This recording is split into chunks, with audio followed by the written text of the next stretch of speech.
think it started. Started?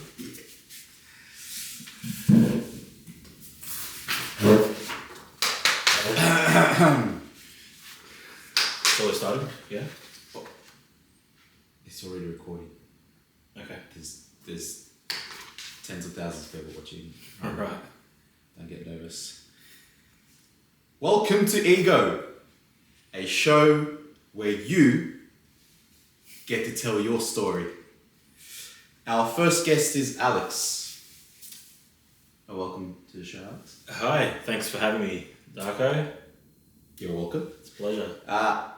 Alex is a lawyer by trade and is currently working in procurement at a private health operator in Sydney's North Shore. He has a Master of Law, Bachelor of Media and Communications, and was admitted to practice in May 2021. Okay, sounds more like an introduction to an old school dating show, if anything. Yeah. That's not what this is, just so you know. Okay, cool. There's no ladies coming out. Damn. Maybe next time. Maybe next time. So hey, man. I've been pretty good. Thanks for the introduction. I've been, pretty... Well, you wrote the introduction. Yeah, right. So, I've been quite well, man. I've just been working, plugging away with life, adulting. Adulting. Yeah. That's the worst part of life. It is, yeah. You know, paying responsibilities, bills, all that stuff. Sucks to be you. Yeah, sucks to be all of us, I guess. Yeah, at the moment. Might suck more if we go into World War III. Yeah, absolutely. It doesn't look promising, but I guess we can hope for the best. Hope those politicians and other elites can sort their problems out, not at the expense of the average Joe, or the average civilian, human, whatever you want to call it. Whose side are you on, though? Actually, don't answer that. Yeah. We'll Probably better not. Save that for another episode. Yeah. All right, Alex. So, just a little touch on your biography, I guess. Born in October 1991 in Zagreb, Croatia. Was it Croatia at the moment? At that time? It was about 2 months just after it declared independence from Nice. the former Yugoslavia. And you declare yourself as Serbian, but you grew up in Australia. That's right. So, for some people that might be a little bit complicated to understand. But we can get into that eventually. Sure. Family of 4, so you got 2 parents and a younger sister. Yep. And you came to Australia in 1993. Yeah. After a very short period in Belgrade, Serbia. That's right. Nice. So do you want to, actually, I told you earlier, we must have had this conversation at some point in the past, considering we've known each other for about 30 years roughly. Yeah. It just didn't register with me that you were born in Zagreb. That's right. So firstly, are your parents from there? Like, did they grow up there, or how did you end up being born there? Well, interesting story. My mum is from a mountainous region in Croatia called Lika. The famous Nikola Tesla is from there. It is the region just before you hit the Adriatic coast, or that Dalmatian coast. My father was born in a place called, it's now called Novigrad. Before it was called Bosanski Novi, which is on the northwestern Bosnia, close to Prijedor, close to Banja Luka. Oh yeah. Not too far from Banja Luka. Dad ended up going to a police academy over in Zagreb and became a cop and eventually a lawyer. And my mother was a hospitality professional in Zagreb when she moved from Lika, and she was going to school there. I think one of our relatives had a business out in Zagreb, so she followed him to Zagreb and was schooled there, and my parents eventually met in Zagreb. Dad being a cop at the time, Mum was working at a restaurant where a lot of policemen used to visit and come and have their meals or whatever, and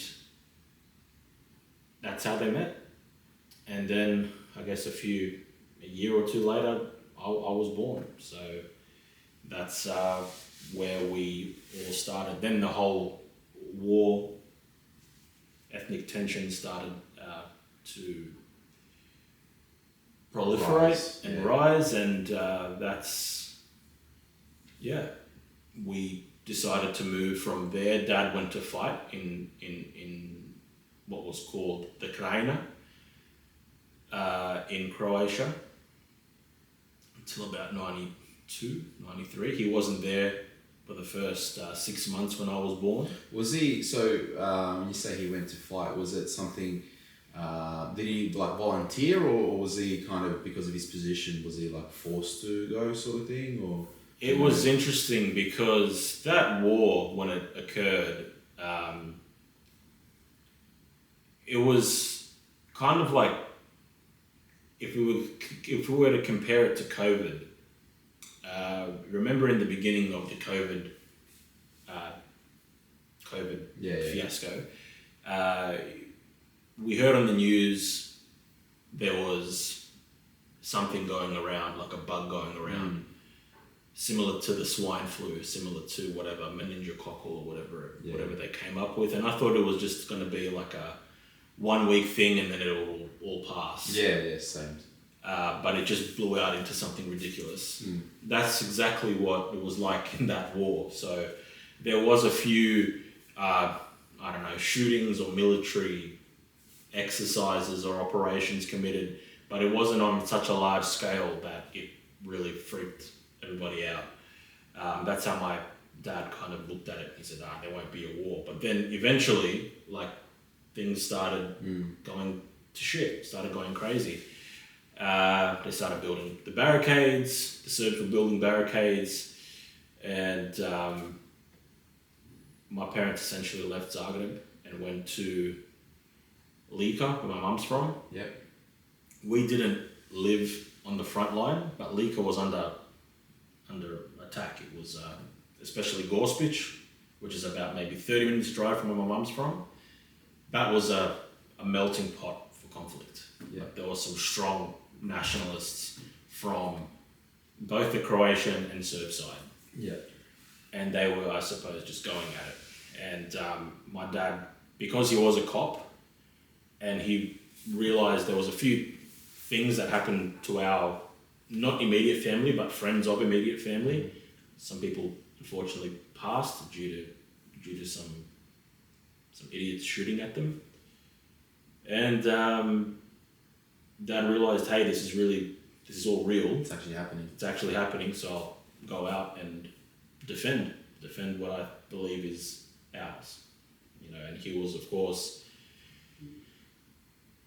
he says he was brainwashed by the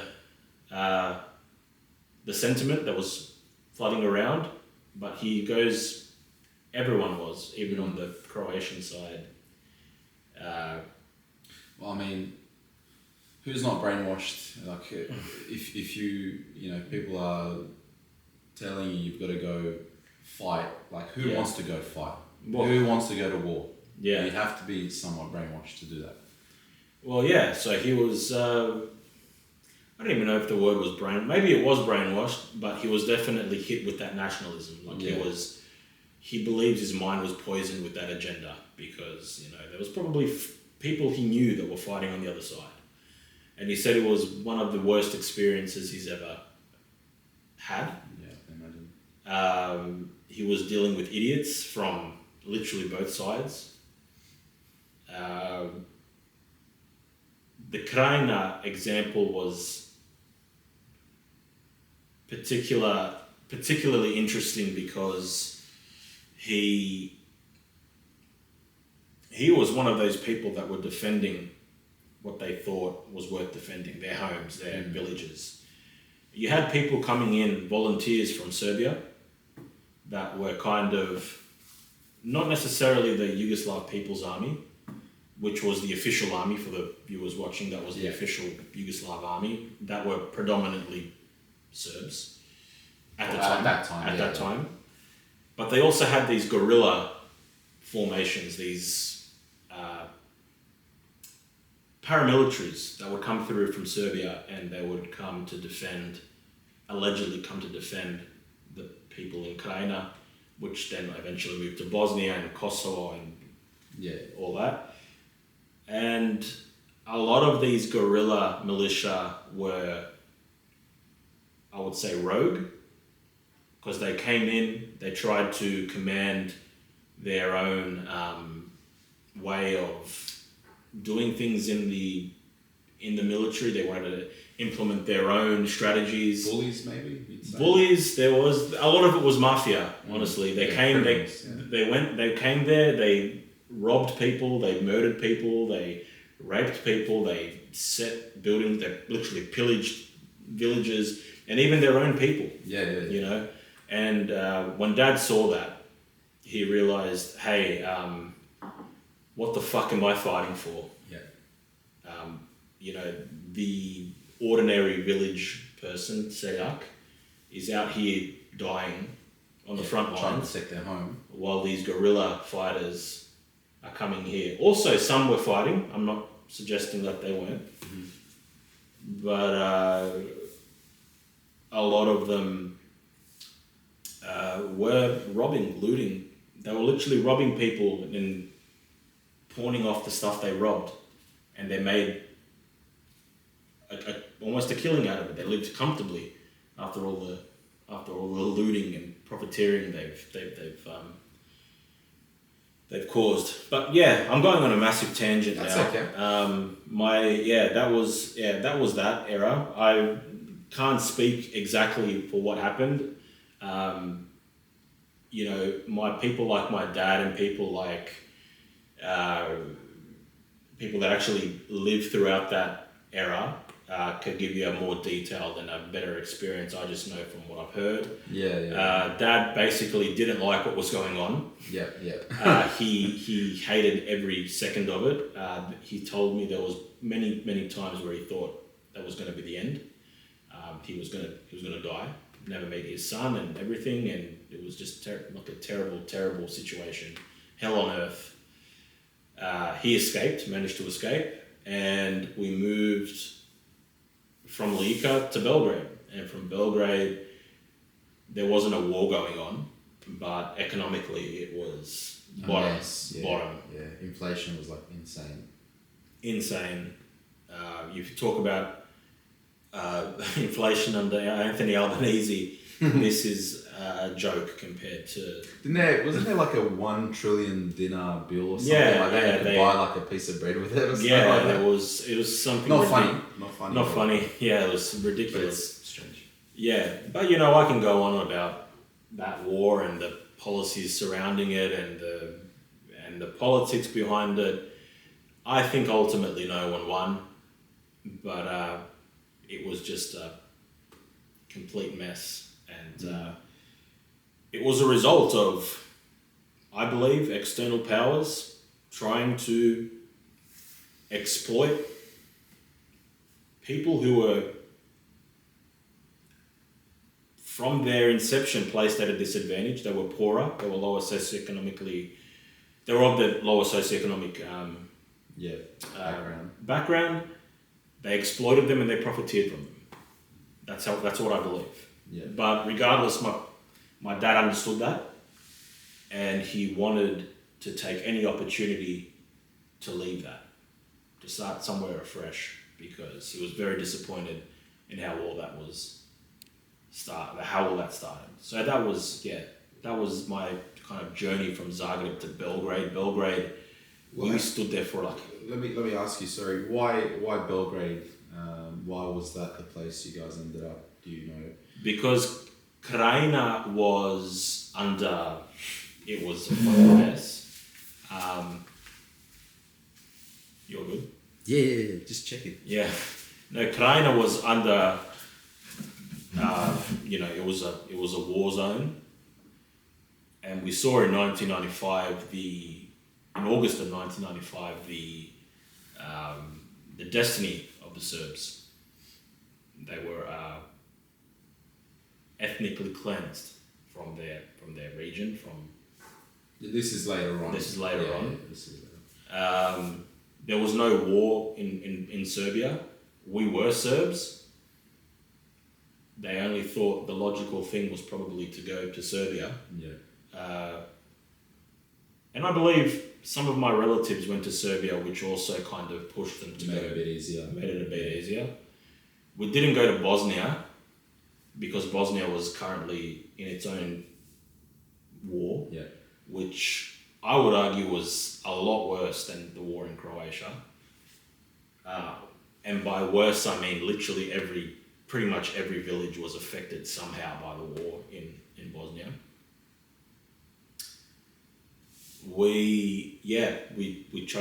My parents chose Belgrade. We only stood there for a little while, and we received a letter from my mum's mum's brother, so a grandfather, who lived in Brisbane, and he sent us a letter saying, if you want to come to Australia, it's pretty good. We enjoy it here. We live comfortably. It's a lot easier living. Yeah. And my dad got in contact with one of our relatives, who was one of our only relatives before from my mum's side. He came during the 60s. We got in contact with him and we said, can you bring us in? And once we kind of find our feet, we'll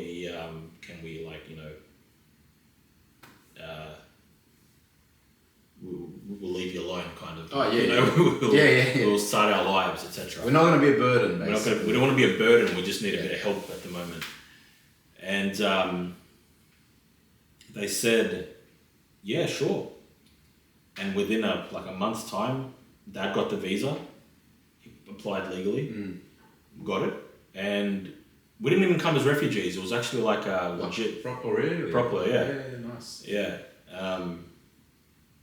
And we came to Australia, Sydney, July 4th, 1993.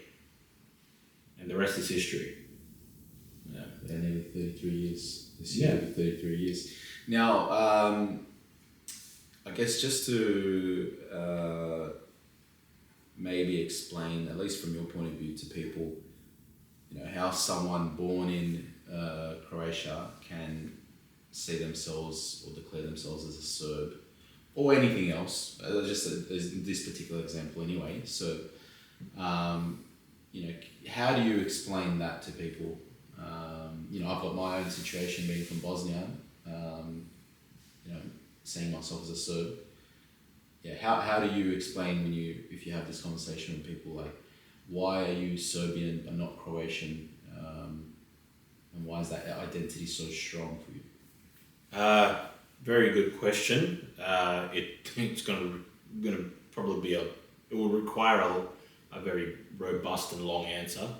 But to try and put it as more as short as possible, I believe ethnically I'm a Serb. We have our own ethnic traditions, value system. For example, we're Orthodox Christian. That's one of the main differences from the other cultural groups that inhabited that region in Croatia. Even we spoke the same language, we spoke with the same dialect. Yeah. But if we go back historically, the Serbs have their own history that that's, I believe, ingrained in them because of centuries and centuries of a foreign occupier trying to, I suppose, either colonize them or conquer them or whatever, take what they can from them. That meant it was, I suppose, a conquest at the expense of the Serbs. In Croatia in particular, there was a push from the Roman Catholic Church, which kind of spread its tentacles through the Habsburg Empire, which is the former Austro-Hungarian Empire, which a lot of, in the nationalist rhetoric, they believe is the Croatian state was literally created thanks to that construct, that entity coming forward.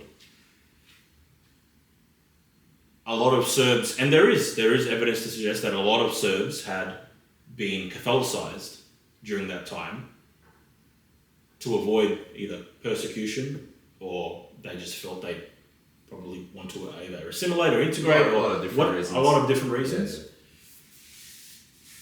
But in Serbian nationalist circles, the Croatian state and the Croatian identity was ultimately at the foundation. It was all Serbs. They were Slavic people, right? We spoke the same language, very, very similar cultures. The difference is, I believe, the religion. And you have a few dialects as well, but I felt... dialects are still essentially the same language. Exactly, yeah. We have dialects within Bosnia, within Serbia, within Croatia. There's different dialects. It's the same language. Yeah. But there's people in the north that will struggle to understand people in the south. Yeah, exactly. Historically, with the Croatian example, Croatians historians claim they had their own sort of history as well. They had their own kings, they had their own, feudal system, etc. Which I suppose is, it's valid to have that thought, and valid to have that those theories. I'm sure there's some parts that are legitimate. I haven't read all too far much into their history, as much as I have for the Serb one. Yeah. But during the 19th, 20th centuries, probably the more recent history, the more modern history, the Serbs and the Croats found themselves at a major clash. A lot of the Serbs had moved to that region in Croatia during the Ottoman Empire, to flee the Ottoman Empire. Yeah, and that was, the Ottomans were there for about 300-400 years. Yeah, probably even more than that. Yeah. Where my family are from in Lika, you might notice that they have a specific hat. Like, it's a circled hat with these, it's called a lička kapa, which is a hat from Lika. And it resembles, or it's very, very close to the same hat that the people from Montenegro wear. And that, I believe, I could be wrong, I think the great migrations to flee the Turkish persecution into the Habsburg Empire, where the Serbs moved, a lot of them came from that region, that Montenegro, Herzegovina, and some of the old traditions came from there. I think. I could be wrong, but there's a bit of logic there. There's some logic there, yeah. So there's a great book by Miloš Crnjanski, I think his name is. It's called Seobe, and it's about those migrations of the Serbs. It's like a legendary Serbian novel. I'd recommend you read that. I recommend I read that too, because I haven't fully finished that. So that essentially formed the Krajina Serbs when it was in the Habsburg Empire. But then again, before that, there were Slavic populations before the Krajina Serbs moved in, which is now what they describe as modern day Croats, right? No, so I'm going on a massive tangent, but in the 19th, 20th centuries, the Croatian identity really started to mobilize. They became very much so, hey, we are a specific people and we want our... Sorry to, interrupt there, but I've been thinking about this as you were talking. Where do you think that nationalism, not just the Croatians, but anyone in that region, that nationalism, where do you think that came from? Because I have this feeling that, before the 1700s or 1800s, I don't think people really cared, about nationalism. They may have had a local, lord or a king or someone that they were loyal to. And they just really wanted to go to their own church or their place of worship and grow crops and children and survive. Like, where do you think the actual maybe not even just for that region, but even for other regions, like a lot of countries, Spain, Italy, all these countries, they only came together as countries that we know of them as what they are today. 400 years ago, they weren't exactly. There's a lot of different cultures and languages within all of those countries. Where do you think that nationalism sort of came from in Europe, let's say? It must have stemmed from something where you just brought up. There could have been a monarch, a king that they were loyal to. They were back in the Middle Ages. It was a very feudal system. People were definitely loyal towards a king or the monarch. They defended with their lives. The Serbs most certainly did. The Croats, it's debatable, but I can't go out and comment because I haven't read all too much about their feudal system. Yeah. But I think that is probably where it stemmed from. A lot of them were guarding during the Austro-Hungarian Empire. They were known as the guards of the frontier of the Austro-Hungarian Empire. When the Ottomans tried to invade or press up towards Austro-Hungary, they were met with the Austro-Hungarian Guard, which are namely Croatians, of today's Croatians. Even the Serbs, they call them Austrijski konjušari, which is for them an insult, but basically what the Serbs are trying to say is you're just a sluga. You're a mercenary for the Austro-Hungarians. Yeah. You don't have your own state. And there was probably, there's probably some sort of resentment, that kind of sentiment towards Austro-Hungary. Then you got the Serbs as well, They thought that they were separate to the Serbs, despite the fact they spoke their language and had very similar traditions. But it's, that's where it came from. They wanted their own. They wanted to mobilize their own identity. And then, as I was coming towards that 19th, 20th century, they started really mobilizing. The First World War happened.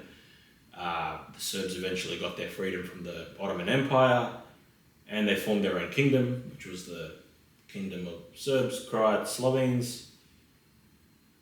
Then the rise of fascism started. The Croats had their own fascistic entities that were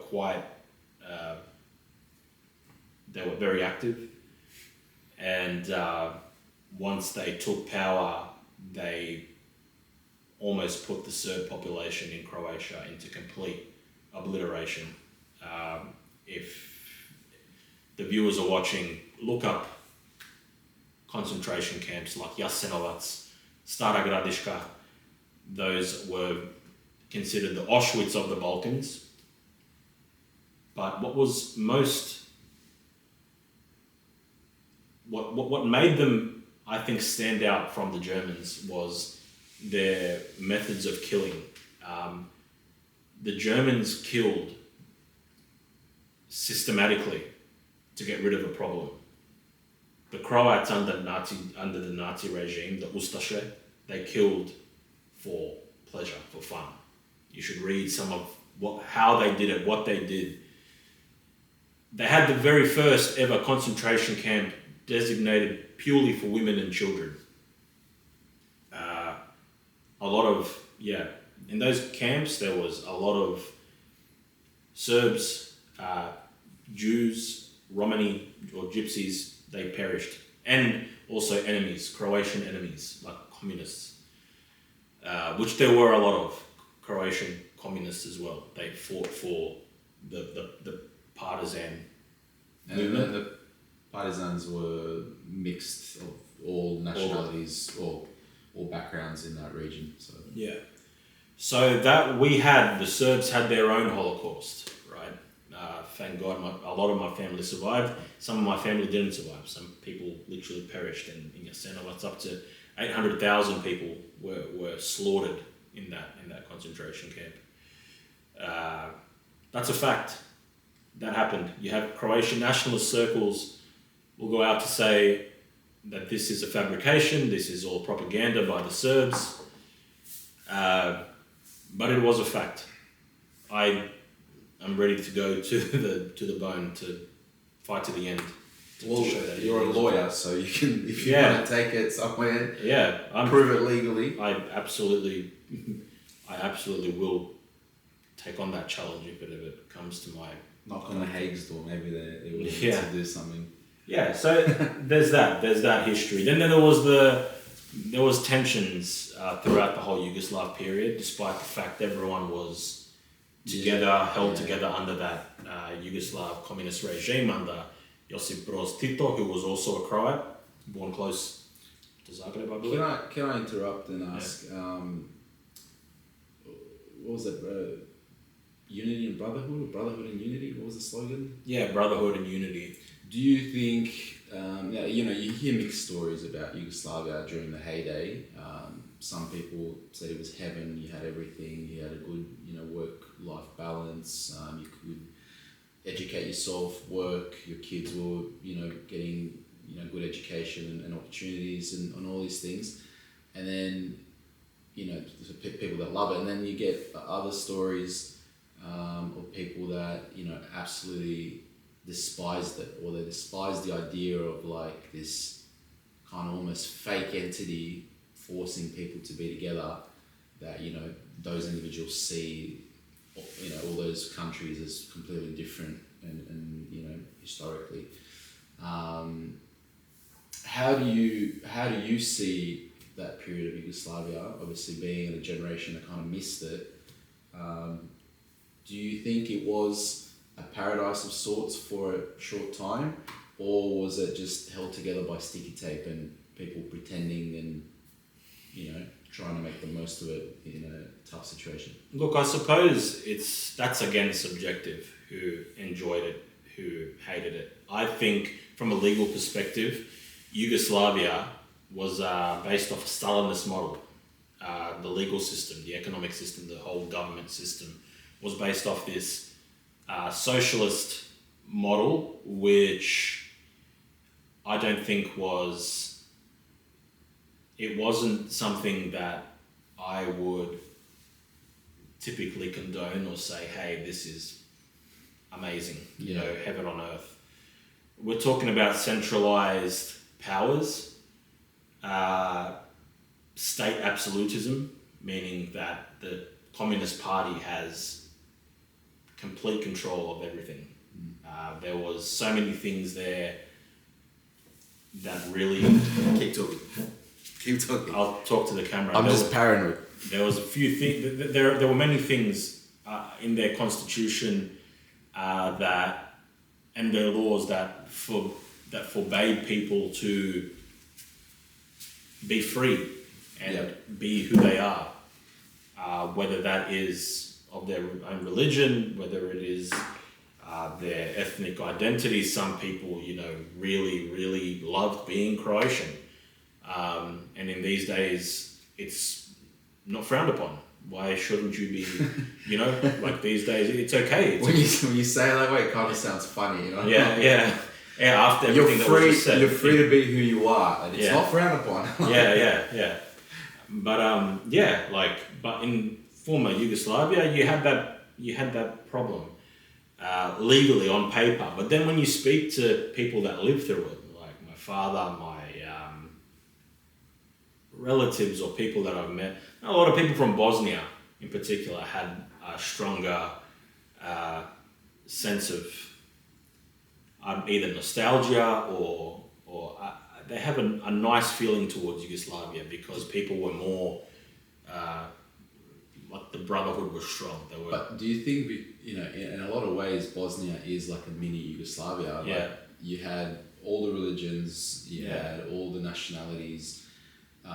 Everyone was pretty much living together. Where like Croatia for the most part, Serbia for the most part, it was 90. Let's say Serbia 90% Serbs. Yeah. Croatia, whatever 80-90% Croatians. Yeah. Do you think, like Slovenia especially, there was not too many non-Slovenes at the time, I'd say. Do you think that's why Bosnia has that nostalgia? And I feel some nostalgia as well. I barely touched Yugoslavia. Yeah. But I have that romantic idea of like everyone living together. And like. Yeah, potentially, man. I think the people that found Yugoslavia like a heaven on earth are the people that were willing to swallow the pills or bite their teeth, and swallow their pride and say, hey, we're Yugoslavs, let's do this together. But the nationalist circle and the religious circles, they were the ones that suffered most because they were resisting the regime, right? They were the ones that were creating division. I've heard many stories, many Serb nationalist villages that had to live discreetly, but they knew that they were from nationalist villages. They would economically weaken them. The state would try and implement like policies to try and weaken them in a sense to make them not like the rest of those that are abiding by the policy. So it's it's kind of like that Animal Farm, kind of like. I haven't read that yet. If you read it, I feel like you'll understand. I want to read it. I think lots of it. Yeah, some people are equal, but all people are equal, but some people are more equal than others. Those people that are equal, but more equal than others, are the ones that, hey, follow my way. Yeah. Otherwise, no. Yeah, it's interesting. Yeah. I've never heard of those stories. Yeah, so it depends from person to person. I feel like a lot of people these days, especially the oldies, they have more of a nostalgic outlook on it. And just because it's nostalgic and makes you feel good, doesn't necessarily that it was good. Doesn't mean that it was good. It was a better time to live in.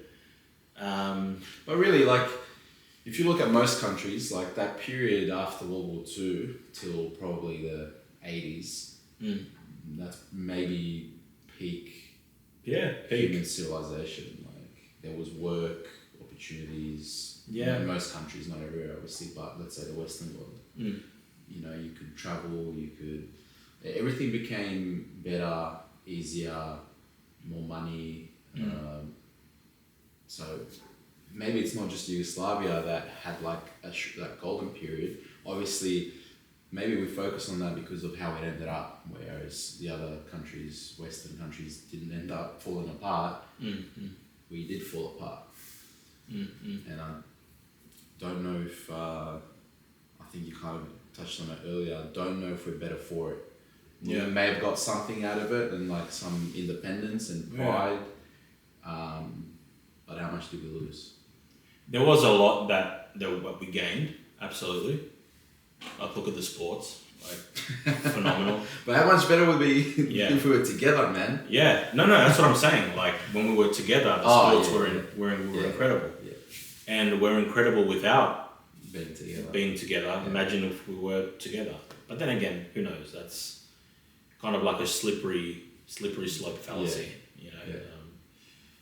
I don't know. It's a tough question, man. It'll vary from person to person. It's probably going on YouTube, so and if people watch this, they'll probably, you know, drop a comment. What do you mean if people watch this? Well, when people watch this, Dude, this is live, bro. yeah, they'll have their own, you know, their own version, which is fine too. Like your Yeah, feel free, you know, if or when you watch this, you know, if you have an opinion on that part of the world and that situation or a personal experience, yeah, write some comments, you know, let me know what you think and what you experienced, what you've heard.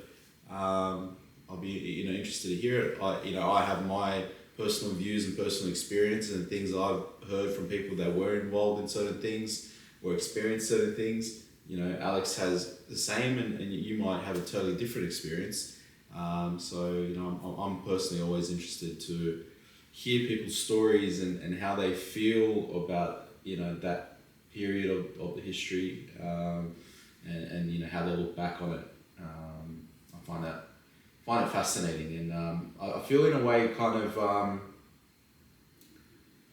maybe the more we talk about it openly without looking for an argument, the better the chances are of some long-term, you know, reconciliation. And I mean, for the most part, people are okay now and friendly. And I think so too. I find more good people than bad, despite what people say. Yeah, I've got Croatian friends. I've had some very, very good Bosnian Muslim friends. So, yeah, Any Massos? a lot of there's Massos too, but we weren't at war with them, right? So, but yeah, man. Yeah, we could talk about this for hours. Really, there's so many, you know, nuanced kind of. Yeah. I didn't even. We didn't even get to the war in the 90s.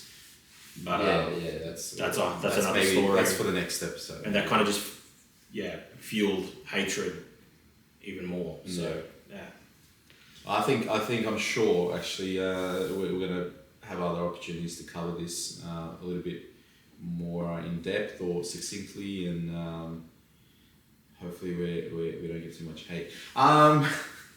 So we'll go back to Bell. Actually, you know what? Just one last thing. I was thinking, like, you know, our culture and our pride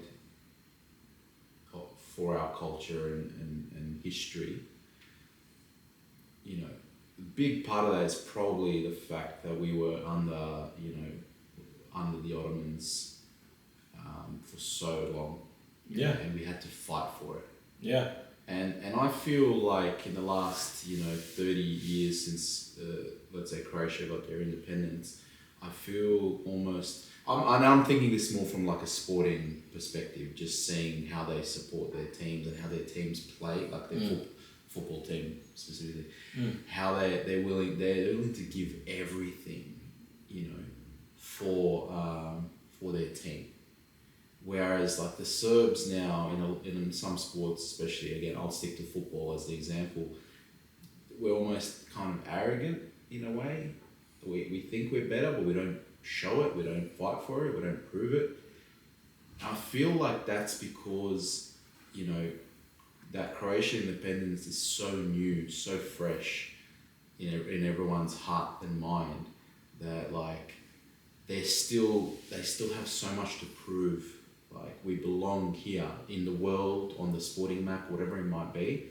Whereas we've had our independence to an extent for so much longer that it's kind of like, it's almost watered down in some way now, like the pride. It's almost like we've achieved what we needed to. Yeah, and now we're kind of like resting on our laurels, kind of like, whatever, like we're sweet. But I hope we go back to positive pride, positive kind of positive nationalism in terms of let's go back to being a brave people. We've had there's a lot of good things in our history. I want us to go back to that but that will take a long time. Anyways, we'll To answer your question very shortly, in a very brief way. Yeah. How does a Serb being born in Croatia? When you asked that question? I forgot that I asked that Yeah, question. that's the question. So yeah, basically the history that shaped our identity, leaves a massive, I suppose, it left a piece in us. It left, how do you say trag, like a, how do you say Trace. like a trace in us, which, you know, was passed from generation to generation. We have our own words for stuff like that, like why the Serbs have inat. You've heard of inat. Inat is a completely Serbian word, I believe, meaning like defiance, resilience. Technically it means spite, but spite. It's not like a literal translation. So like, yeah, there's a lot of these things that help shape our identity, and that's why it's so potent that the Serb is never going to say, "Hey, I'm a Croat," especially after the historical wrongs that were done to them. Well, some do, but some do. We won't go down that part. Yeah, that's why, like, when people ask my identity now, like, I'm an Australian citizen. I'm, you know, bound to the Australian laws and constitution. I pay taxes in Australia, etc. But I'll always say that I'm a Serb ethnically. Albeit that I am an Australian. I'll say I'm Australian too, don't get that mixed up. Definitely. But there is a lot that has shaped the identity of our people, and that's why we feel so passionately about that. Yeah, that's fair enough. That's I mean, you know, similar. I mean, like I mentioned earlier, I was born in Yugoslavia. You know, it's current day Bosnia, or if you want to cut it up more, Republika Srpska. You know, I'm a Serb. It's something that I didn't. I mean, it's instilled in you by people around you, but I never thought otherwise. Like, you know, until I came to Australia, I didn't realize that where I'm from isn't in Serbia. Like, you know what I mean? But it was historically. But well, you know, we won't get into all that now. But like, I always say, I kind of say it jokingly, but just to kind of like a simple, you know, example. If a horse is born in a pig pen, it's not a pig, it's still a horse. Yeah. So I hope that makes sense. Anyways. Makes sense to me. Anyways. All right, we'll move on. It's quite, you know, heavy, that topic, and you know, I didn't think we'd get too far into it, but we will have opportunities to talk more about it, and maybe have people from, you know, different backgrounds from that region on the show, and everyone can give their little perspectives and ideas and thoughts on that. So you ended up in Australia in 1993. You know, you were only about 2 years old at the time, so I'm assuming for you, adapting to Australia would have been nothing. You were a baby or toddler or a baby, so yeah, pretty much Aussie. You've grown up, you've grown up, and then even me, like, you know, I came here when I was 7, and you know, I'm an Aussie. Like, I'm very proud of what this country's like given me and my family, and you know, I'm obviously, you know, my blood's Serbian, but I love this country. Like, it's given so many of us so many. You know, it's given us safety, you know, and a good life. You know the verse, from those who've come across the seas with boundless plains to share. That's what Australia is. We've all come from somewhere, right? That's true. Maybe the Aboriginals haven't, but the rest of us have. Except the Indigenous population, right? Yeah. Now, you have a lot of interests, Alex. Yeah, I do. Yeah, and good on you, because I don't. I don't have that many interests. Let's touch on sport to start with. And then we'll see how we go with this other stuff. Because you've listed film, music, literature, poetry, and not many modern young people mention poetry as an interest, so that's nice to see. Jiu-jitsu, I mean that's sport I guess, or basketball, MMA, soccer, footy, NRL I assume. Yeah. NRL, and then just generally European and American sports. You were a promising young basketballer once upon a time. You're still young relatively to some people, but a lot of people say promising. I had a good skill set. I think what happened was I picked up basketball very early, and while everyone was playing either soccer or touch footy or something like that, that was what was popular in my area where I grew up. I was the only kid playing basketball. So I picked up a skill set quite quickly, and that made me stand out amongst the others who didn't play. So that I think kind of, this show is called Ego. I think that played on my ego. It did, yeah. And that's why I selected this topic to talk about, because a lot of ego was there.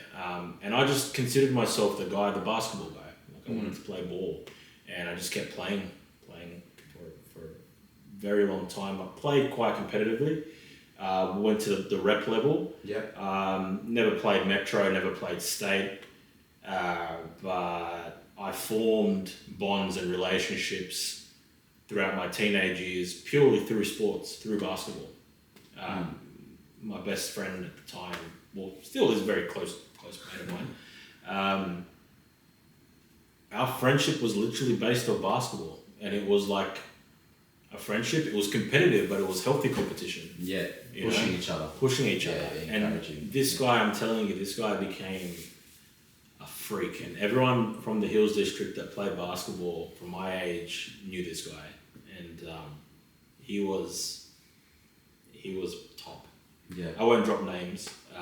He was one of the best that I. Don't want to embarrass him. Yeah, I'll let him come on the podcast and let him say what he has to say. But yeah, that was that. I went to the States. We went on tour to the United States. Oh, so how did you get picked for that? Oh. So during my rep tenure in the rep team, I was at Parramatta Wildcats under 16s or 18s. Wildcats. That was Wildcats, like on that movie, High School Musical. I never watched it. Yeah, so I was in the Wildcats, right? And did you have to sing? Yeah. Nah. To get on the team, the basketball team, That's to be a singer. To be a singer, yeah. No, we played, I played in that team, and there was this American development coach who, I won't drop his name as well, but a lot of people knew him and didn't really get along with him because he was so underground. He wasn't really didn't rise the ranks through the Basketball New South Wales or Basketball Australia. He was kind of like a development coach from the US. Did his own thing. And he came through and basically said, hey, we're organising a junior team and a senior team to go to the States on tour. We think you're good enough. Do you want to come? And I was like, fuck yeah. And me and my mate that I was just talking to you about, we went on the tour. One of the best tours ever. We were 16 years old. And I've traveled the world pretty well in my 20s. Man. But I think that was still one of the top experiences because it was sporting. It was the America that you saw on TV kind of came to life. Yeah. And it was just fun. Not a drop of alcohol. No worries either. You're 16. You're 16. It's all exciting and yeah. It was one of the best tours, and my close mate got scouted. He was He was. So he ended up going to high school or college over there, or he ended up going to high school, and I think D3 college, which is still pretty good. But I think that guy had prospects to really play at a high level, at least here in Australia, for the Kings or something. Absolutely, considering some of the talent that came through from our generation, I can see them now in the NBL, and I'm thinking, man, my mate. Better. I think he was a better player. Me personally, I think he was a better player, but I think, there was. If he watches this and When? when he watches this, like, don't take offense, but I think had he stayed in Australia, Yeah. and didn't follow this development coach, he would have went very, very far. Okay. I think he would have, like, capped Australia.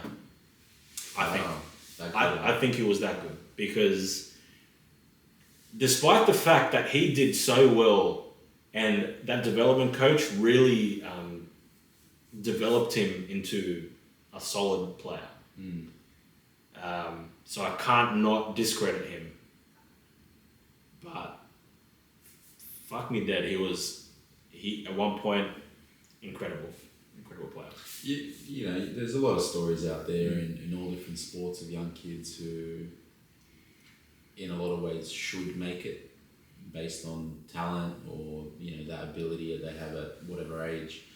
And, you know, whether it's an injury or one, you know, in hindsight, wrong decision, you know, maybe not wrong in that moment. Maybe they made the best decision they could, but just looking back, you go, okay, that probably didn't end up being the right decision. And that ends up kind of scuppering their prospects, their future. Or, you know, things happen where they just mentally, they just can't do it. It's sad, but it's reality as well. Like, not everyone can make it. A lot of guys that make it in any sport, it's just because of perseverance. Yeah. Like, they just keep going, no matter what, you know, adversity they have to face. Yeah.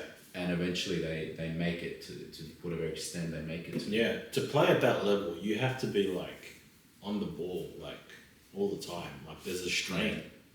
Massive strain. Definitely. And I can physical see and mental. both, yeah. Yeah. There's, like, I think, you know, these behavioural mental health issues are very pertinent in modern day sports. Not even modern day sports, like sports throughout the decades. Yeah. So, there's a lot in there that comes, like, who knows, like, he played in high school, he played with guys like Andre Drummond. No way. Andre Drummond was a leading rebounder in the modern game. In the NBA. In the NBA. There's Shabazz Napier Jr. There was Chris Dunn, plays for the Clippers. And, he had to compete against these guys who are now in the NBA. And that's cool too, to have those it's stories. cool, different ball game. I don't know what happened, but I think he left home at 16 years old to America to live on his own with some guy, some coach. Like, that's massive, bro. Like, it's a big sacrifice too. Yeah. And that would take its toll. Yeah. 100%. Oh, well, hopefully he's living a good life still, and I think he is, man. And happy.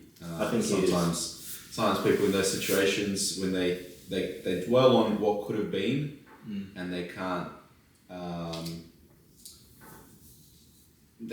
kind of focus themselves to see what they have. You know what I mean? Like, okay, you could have been messy, but it doesn't mean you have a bad life. Yeah. Exactly. Yeah. You know, so, but it's not easy. It's easy to say that. It's not easy to do that. So hopefully he's doing all right. So that was. So when did you did you have any kind of not prospects? Did you have any kind of dreams of being professional, or were you always kind of, let's say, realistic enough to know that probably you weren't at that level? No, I had dreams. Yeah. I had hoop dreams. I had hoop dreams, but they were. I came to reality about 17. when I was about 17. Oh, okay, that's fairly young then. Yeah. So I realised I had a good skill set. I could shoot the ball, but I think coaches and teams and all the authoritative figures, they were looking for guys who were athletic. Yeah. They were looking for guys with height, guys with heart, and the skill set. Now, I think I had the heart and the skill set, but athleticism and height, I'm pretty tall. I'm about 6'2", 6'1", 6'2". Yeah. But for a basketballer? For a basketballer, that's a small person. Like that's a point guard. And to play at that position, you had to be very aggressive. You had to be very agile, versatile. You had to think, have good IQ. You had to be a playmaker, right? I was a good shooter, and you had to be a good shooter. Athleticism-wise, everybody in the NBA could dunk, right? Regardless of how tall you are. You get guys that were like 5'5". Yeah. Muggsy Bogues. They got a leap on. And they could all dunk. Like, it's incredible what these people can do. I just didn't have that athleticism. I think I could have built that athleticism. I still think I probably can build that athleticism at this age. I just didn't have the desire to... I didn't want to do the groundwork. I just wanted to do the fun shit. Yeah. I wanted to go out and practice shooting because I loved it. Yeah. I loved shooting the ball. And it would have taken a lot of sacrifice and hard work to maybe get there. Like, I don't want to get up and do fucking squats in the morning or like plyometric jumps. And like, I started doing that later on for different reasons. But at that time when I was 16, 15, when that crucial age, I just wasn't about it. Like, I was like, fuck that. I just play the ball how I know how to play it. And it worked for me to a certain degree, but I couldn't elevate my game had I didn't want to do the groundwork. You know, all the shit that people didn't want to do. Hey, look, at least you're still good enough to win 3-point contests at charity events. I did that last year, which is great. More than I can do. I can get a random half-court shot, but I can't get a layup. Did you get a half-court shot? Yeah, a few times, Not in like games, like mucking around. Mucking around. Because it's like, I don't even have to think. I'm just like, just aim for the basket and try to get there. And, it ends up being a better shot than I'm trying to do a layup. Layup's just going... Anyway, But yeah, dude, like that athleticism, I always tell, like, I'm at an age, a lot of people having kids. And they're like, I want my kids to play sport. And I always give them this advice. I'm no expert, but I think, like, get your kids into athletics. Something to do with, like, either like gymnastics or little athletics. Get them, like, get their body, you know, into that mode. Get them athletic because you can build a skill set on top of that. You can. You know, that's the key, the foundation, that groundwork. It's the most important thing. A lot of top players in a lot of different sports, you'll hear them talk about them doing 5-6 sports when they were kids and their parents just taking them everywhere until, you know, they got to like 16, 17 and they had to make a choice. Okay, I've got to focus on one thing. And I think, you know, I agree as well, like, when I have kids, if anyone wanted my advice, get your kids playing as many sports as possible. Okay, they might not like some, they can give that up, try something else. Just to give you different skills from each one. You know, you don't know. There's so many things we don't try that we might be phenomenal at. So give them a chance. Let them know. Like 100%. I said, things like athletics, that's like a base development of your body. And it can only do you good. Yeah, because I never did that. I never did athletics. I was just like chucked into even at school athletics carnivals. Unless they forced me, I didn't race. And I regret it. And looking back, I regret it. Yeah, me too. Like, why didn't I just enter it? Who cares? You can have a race. You came last. Doesn't matter. You raced.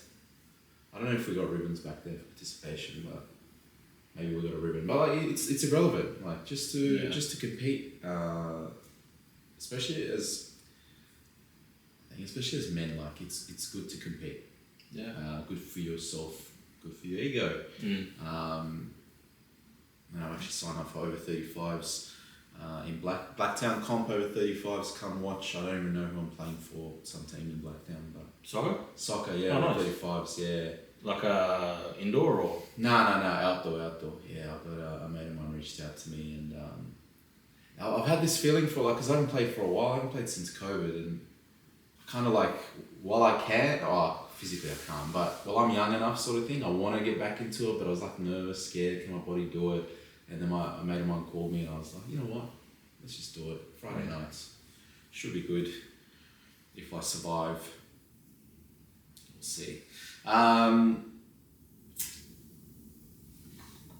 Let's move on. Let's move on from sport. We can talk about sport for fun. Yeah. Again, that's one of those things we can have 5 shows on their own just talking about sport. So, film, music, literature, poetry, all quite artistic pursuits. You play a bit of music. You play guitar a little bit. Mm-hmm. Yeah. How long have you been? Oh, dude, it was my parents pretty much forced me into picking an instrument. As a kid. As a kid. And I remember like playing basketball growing up, basketball and hip hop and rap music, it had that kind of Goes together. goes hand in hand, right? So I just picked, like when they made me pick an instrument, I'm like, whatever, I pick a guitar, and they made me play guitar. And I wasn't like even enjoying it. Like I was just there learning how to play it, right? Mm. And then like towards the end of high school, I started getting into like rock music, guitar based songs and music and acoustic stuff, and then I started loving it. I'm like, fuck, I'm so glad my parents forced me to do this, because like nowadays, like sometimes I'll be listening to my on Spotify some song, and I'll be like, fuck, I want to learn how to play this song. And you can't wait, and you go home and you pick up your guitar and you start playing it. It's fucking awesome. But I'm not amazing. I'm like, I'd say like a campfire guitarist. I wish I was a campfire guitarist. That's my Yeah. dream, man. Yeah. No, I've got 2 musical dreams. One is to be like a Serbian singer, like a wedding singer or something. Yeah. Just those. I'm not professional, but like that's what I do, and like to be like just to be able to do like campfire type songs. Yeah. Like some real basic stuff. Yeah. Learn 5 songs and then just. Alas, I'm too old for that. No, not at all. Oh, fine. That's awesome. So just guitar or anything else that you picked up along the way, or No, dude. is there any particular song maybe on guitar that you would call your best kind of song that you can do? Thinking. I can play Nothing Else Matters pretty well by Metallica. There is a couple of Serbian songs, or like ex-Yugoslav songs.